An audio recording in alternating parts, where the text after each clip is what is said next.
Hey everybody, this is Tori again. I'm just trying to do a quick little rundown of the different articles for you guys to give you a just a widespread, quick understanding of the quantum internet and the new quantum banking structure that we are seeing coming at us really quickly.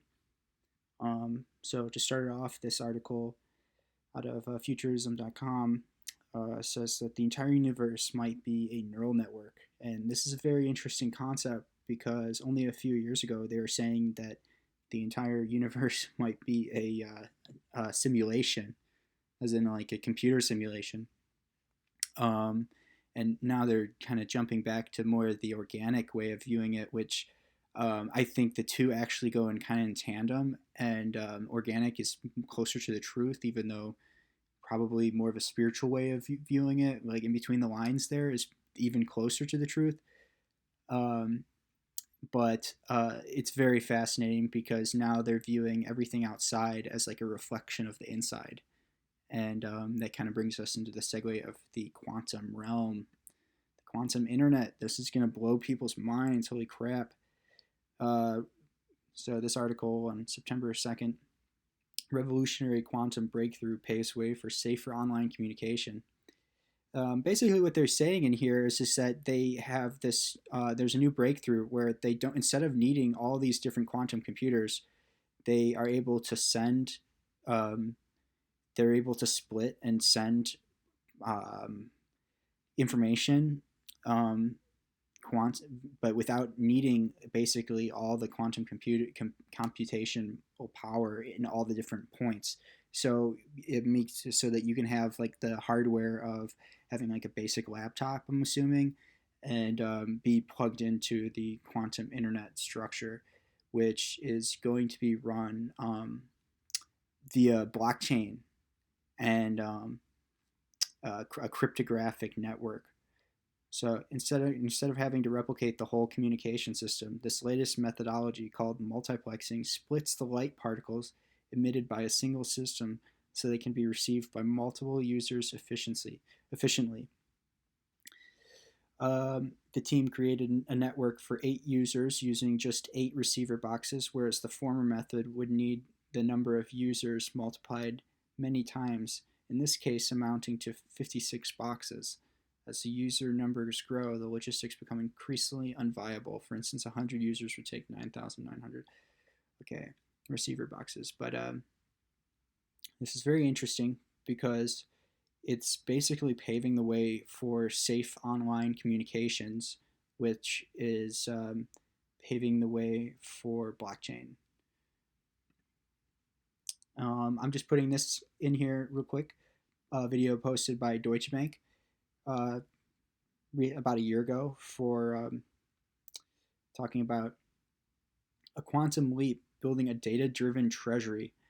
And again, we can listen to the start of this, but essentially they don't say it outright, but they're talking about moving their system to a immutable blockchain, moving because it's just way more efficient, and the whole legacy financial system right now is being reworked and put on a blockchain. But they're not going to come out and say it because they don't want to cause a stampede. They want to basically get all their ducks in a row before they let you know like exactly what they're doing. But just watch this. People have begun to ask me about our digital transformation journey and how we really are moving to a much more data driven treasury. In 2014, we actually had a cost savings initiative where my IT budget was being reduced. We were not getting allocated enough budget to keep the lights on. So we were in the process of trying to figure out how to unscrew light bulbs. And that is really what drove our move to the cloud immediately. It's been a long. Okay, he says the cloud, but what I think they're talking about and that they don't want to say is blockchain. Now I could be a little bit wrong with them speculating, but you got to just squint your eyes and see that they are all across the board taking blockchain very seriously. And Deutsche Bank obviously is actually in a lot of legal trouble right now. for being involved in some shady business, and having an immutable blockchain is actually a very great solution to the problem that they're all facing. So keep it in mind. Okay, this next article I thought it was very interesting. I saved this back a few years ago when I first saw this, but it, this is just a fascinating article, and I'll save all the links below so you guys can check out these all these different articles for yourselves and these links. But light and matter mixed in a tiny golden trap. This is coming from the Imperial College of London. Scientists have mixed a molecule with light between gold particles, creating a new way to manipulate the physical and chemical properties of matter. Now, this is very interesting because when I read this, I thought immediately this is how the control structure works on the planet. This is how you manipulate the minds of humanity to fit inside your control structure, whether it's propaganda or it's the financial system. I mean, so really, it's like the financial system, but like propaganda, they mimic the truth, right? And they direct you, they steer you based off of like, smoke and mirrors. Okay, the financial system for thousands of years it was based on gold, and this whole fiat system that we're dealing with right now, that's only a new experiment, and it's basically a transition period. Now we've been in that transition period for some years now, my whole life, and people forgot about it. They didn't even realize that it's like they don't even realize like what that our money's been based on gold for so long. Or you have to your dollar has to be backed by something instead of just backed by fiat, which is backed by oil and military might.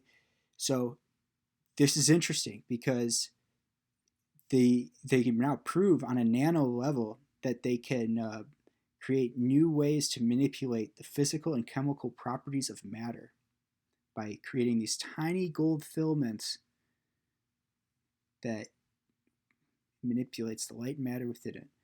Okay, now imagine that this is the Earth, and the old world financial system is about this big. Now, what I recognize is happening right now is that we are about to become a like space-based economy, and with blockchain, we uh, the economy and humanity's financial system, everything it's basically leveling up. It's going for an exponential growth pattern. So imagine this is the old world system with the old gold standard, and we're going out to be like we're gonna be doing like an exponential growth pattern here, and it is going to be probably based on digital scarcity and cryptography and uh, digitally scarce assets. Okay, and even precious metals can be put on a blockchain, verified on a blockchain, and can become digitally scarce assets as well. Precious metals can too. You can verify real world assets on there. So just keep this in mind because this is very fascinating. Um, all right, so kind of a funny segue here is that the Kung Fu Panda scene of the revealing of the dragon scroll. Just play with this for you guys. This is pretty funny. Behold the dragon scroll. It is yours. Wait, what happens when I read it? No one knows, but legend says you will be able to hear a butterfly's wing beat. Whoa, really? That's cool. Yes, and see light in the deepest cave. You will feel the universe in motion around you. Wow! Can I punch through walls? Can I do a quadruple backflip? Focus. Will I have invisibility? Focus. Huh? Focus. Oh yeah. Read it, Paul, and fulfill your destiny. Read it and become the Dragon Warrior. Whoa!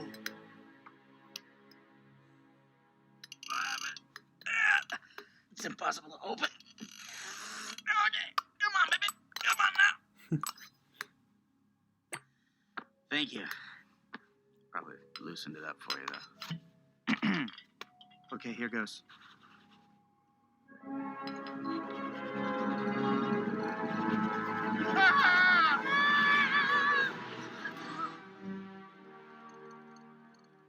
It's blank. What? Here, look. No, I am forbidden to look upon.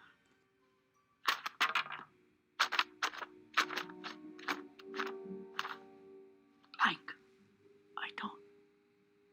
I don't understand. Okay. So, like, Oogway was just a crazy old turtle after all. No, Oogway was wiser than us all. Oh, come on. Okay, so the moral of the story is he looks into this scroll and it is just a golden film, and he sees his reflection back at himself, and of course it scares him, which is hilarious. And but the message there is that the answer is within us, and that we are the chosen one, right? And well, like it's profound in a sense because this golden mirror, like, shows him his own image, and that's how he comes to the realization. And I thought that was just kind of an interesting sort of like highlight to the fact that gold has some very special properties, like almost multidimensional properties, maybe definitely multidimensional properties that connect to the at like a soul level, right? You can even control light and matter, um, and to, you can control the physical and chemical properties of matter. Um, so like it happens not just like with us, but at many scales. So when gold is probably the closest thing you can find before you get to the transcendent of a reflection of the soul, or like a divine truth. Okay, it's not the truth itself. It is probably the closest thing you can get. So people can get drunk on that. They can think that it is all that when it's really just a reflection of it. So it's, don't throw the baby out with the bathwater and think that like, you know, you know, you got it when you're looking at the reflection. But okay, so what I've recognized is that we are coming out of a historic um, era of price suppression of precious metals, where we've been on a fiat money system that props up the U.S. empire, and we have to control the petrodollar system, and our military is used around the world, and we're coming out of that period now, and the price suppression of precious metals is being let go. They're and the prices that it's at right now, if you take inflation into consideration, it's still very low. Precious metals are probably going to shoot up in the near future because of how much they're printing. They're just printing trillions and trillions of dollars right now. Okay, so but I don't think we can go back to a precious metal system, because the expansion right now with the Space Force and with the amount of growth that is going on in the space-based economy and the technologies that we could be released in the 21st century, I think they're going to go to a blockchain-based digital scarcity model to back the dollar off of. Okay, now this is just a list of different cryptocurrencies, and not all these are a blockchain in and of themselves. Some of them are tokens on blockchains, and some of them are protocols. Some of them are virtual machines. Some of them are like just decentralized networks. Some of them are UTXO blockchains. That's like the gold standard of cryptocurrency. It just is. It's the classic. Is what a UTXO would be, like a clone of Bitcoin, and it means that when you spend in one place, there's no double spend. It's complete. It's spent in one spot and removed from another instantaneously, peer to peer. Okay, so the new financial system and the new internet itself is probably going to be is I think it is being moved over to a blockchain as we speak, and you have things like Ethereum, Polkadot, Cardano.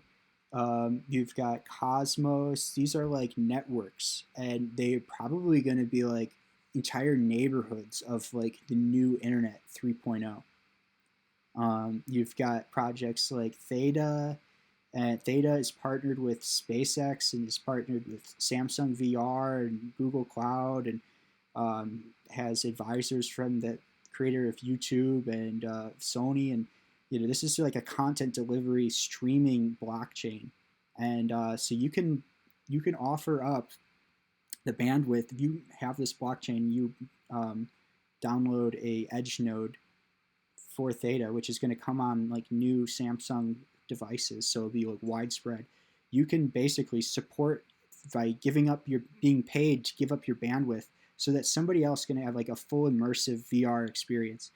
And that sort of partnership with like SpaceX, I mean, they're probably going to have some like flight simulator style, like virtual like video game where you can explore the solar system as there are these big news headlines about, oh, we're going to the moon or we're going to Mars. Like, you're probably going to be able to do it via virtual reality, and how they're going to be able to have like such massive downloads and massive data um, downloads. It's like through a network like Theta.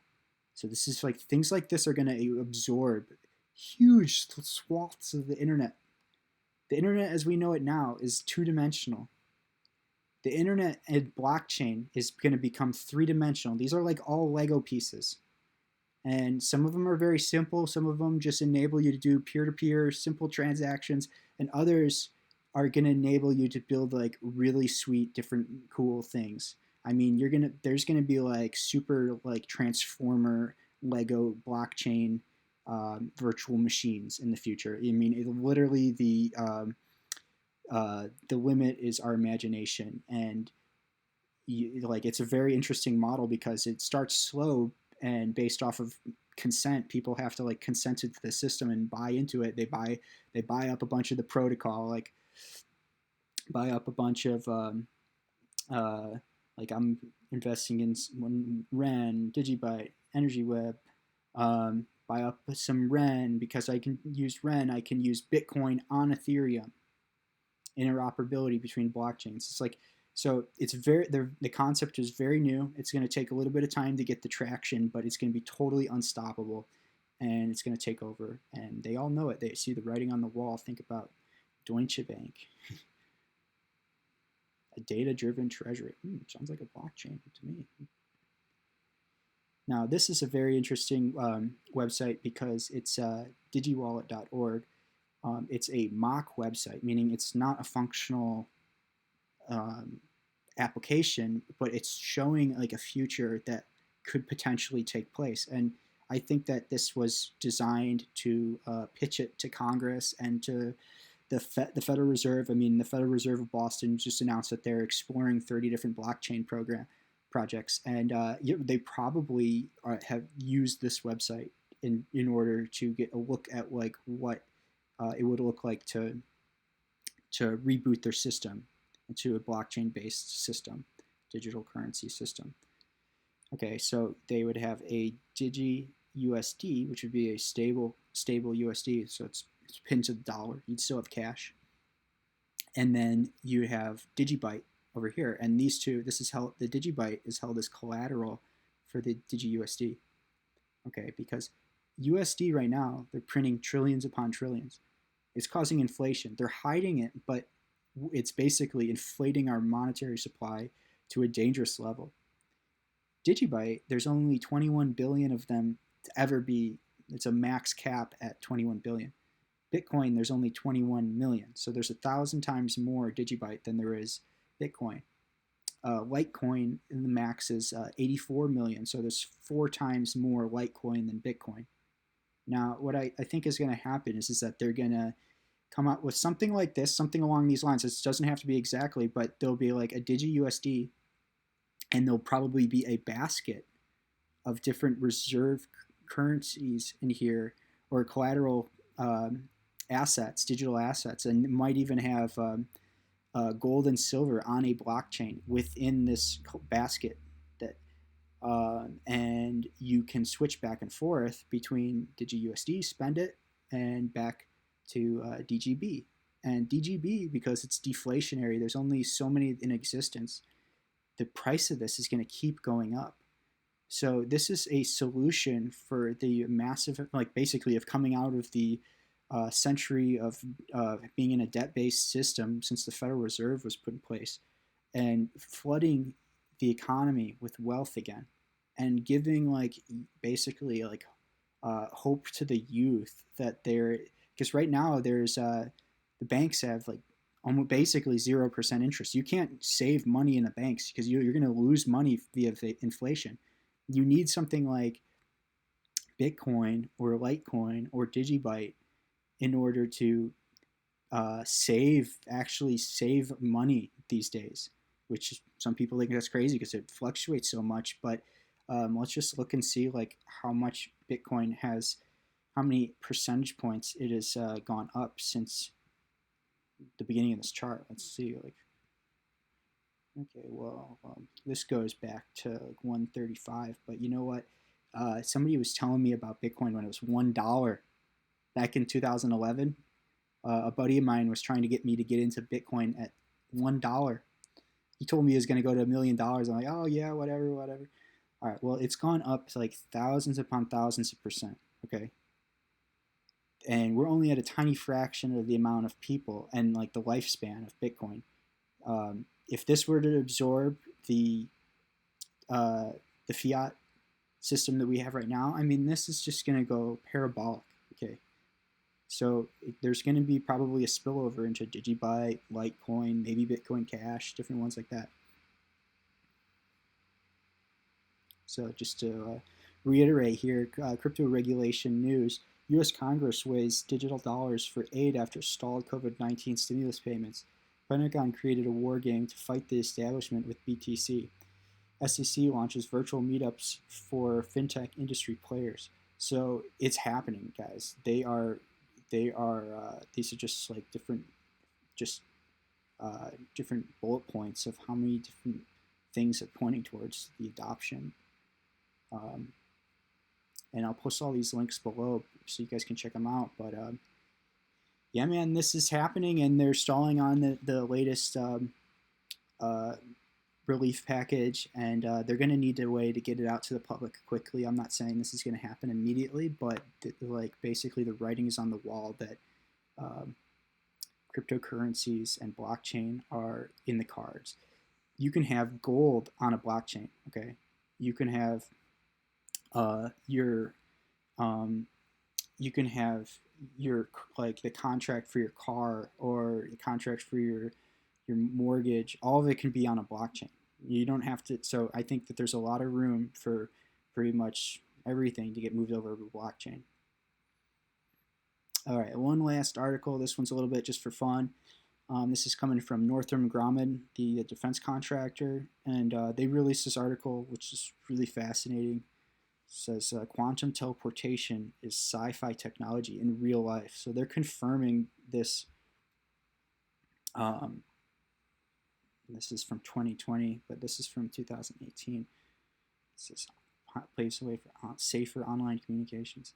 So what they do, they already have the technology for like ultra secret communication via quantum teleportation. That way it can't be intercepted in between. So the idea that the like, you know, Bitcoin is going to be like insecure or something, it's like, well, there's more incentive for them to support the network than it is for them to undermine it. So keep that in mind. I mean, obviously it's a risk, but keep it in mind because the technology is advancing enough to protect it quicker than I think it is for it to undermine it. Too many people are incentivized within the system. They want to incentivize you they want you to take their Lego pieces, and they want you to build with their Lego pieces whatever you can to build local economies, to create a decentralized but digital sort of like reality, and the connections, and that'll be like the new space-based economy I think that we're moving into. So this is just really fascinating, kind of like Star Trek, huh? So I don't think that they're going to be.